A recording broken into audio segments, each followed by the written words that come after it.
भट्टी।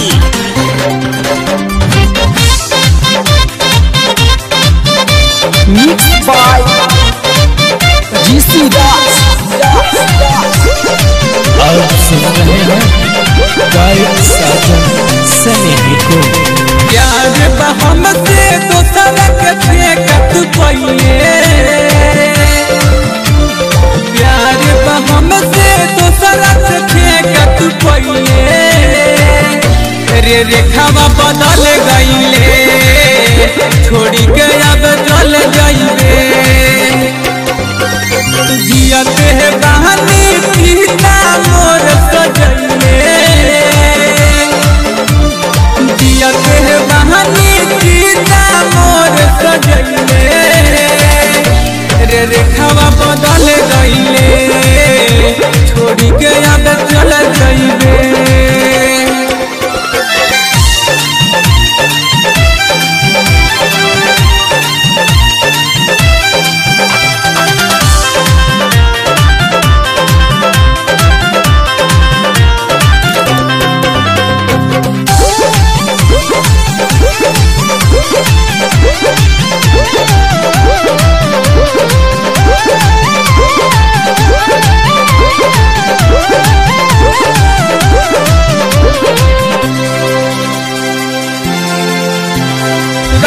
ही बंधन के पाले ठेका, हमरा के काहे तू भूल गइले रेखा।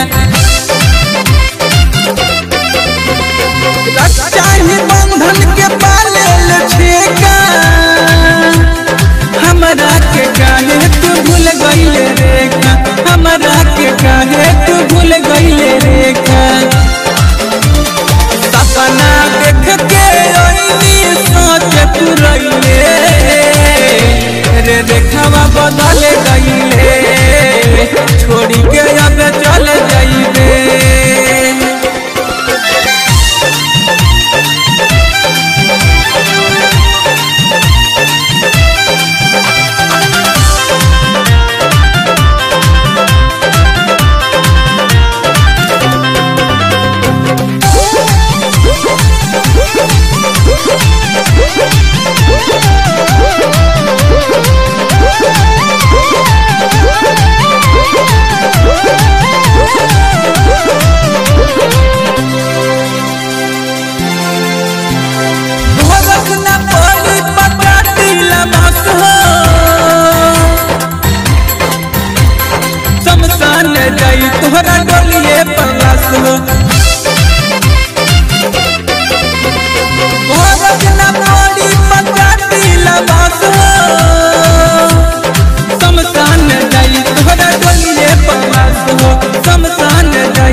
घरवा